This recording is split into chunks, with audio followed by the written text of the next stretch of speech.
Salut les cathos, aujourd'hui le 25 mars, nous fêtons l'Annonciation de la Sainte Vierge. L'Annonciation de la Sainte Vierge et l'incarnation de Jésus-Christ, base de notre sainte religion, ne forment, pour ainsi dire, qu'un seul et inséparable mystère. Depuis plus de 4000 ans, la terre attendait le Sauveur promis. L'heure de la délivrance a sonné enfin. Voici le Rédempteur. Une scène d'une grande, toute mystérieuse se passe dans les splendeurs du ciel. La sainte et adorable Trinité tient conseil pour réparer l'injure infinie faite à la divinité par le péché. Il faut une réparation infinie et par conséquent divine. Le Fils de Dieu descendra de son trône éternel. Il prendra une chair humaine et sera tout ensemble Dieu et homme.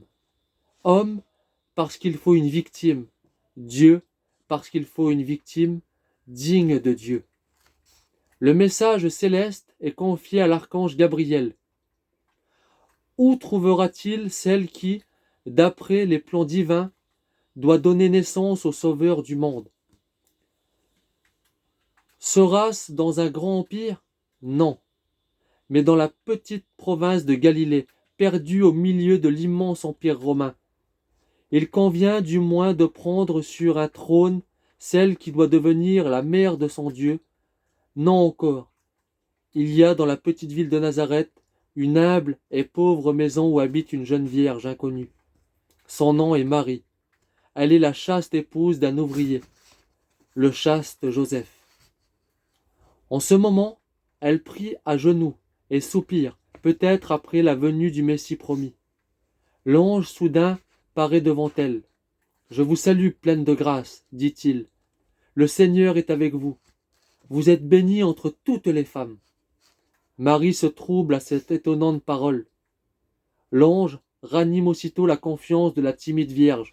« Ne craignez rien, Marie, ajoute-t-il. Vous avez trouvé grâce devant Dieu. Vous concevrez et vous enfanterez un fils, à qui vous donnerez le nom de Jésus. Il sera grand, et on l'appellera le Fils du Très-Haut, et son règne n'aura pas de fin. » Quelle promesse, quel honneur et quel bonheur! Mais comment cela s'opérera cette merveille en celle qui a voué à Dieu sa virginité? La réponse est facile à l'envoyé du ciel.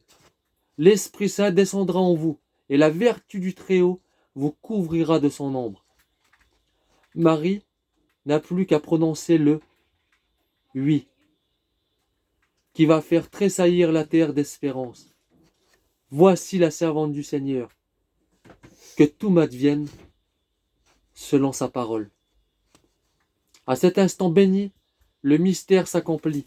Le Verbe se fait chair, et Marie pourra entonner bientôt le cantique de la renaissance. Mon âme glorifie le Seigneur, et mon cœur exulte en Dieu mon Sauveur.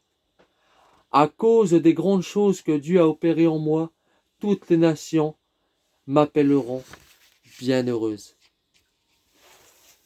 Je vous salue Marie, pleine de grâce.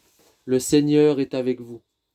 Vous êtes bénie entre toutes les femmes, et Jésus, le fruit de vos entrailles, est béni. Sainte Marie, Mère de Dieu, priez pour nous pauvres pécheurs, maintenant et à l'heure de notre mort. Amen. Que Dieu vous bénisse, et à plus les cathos!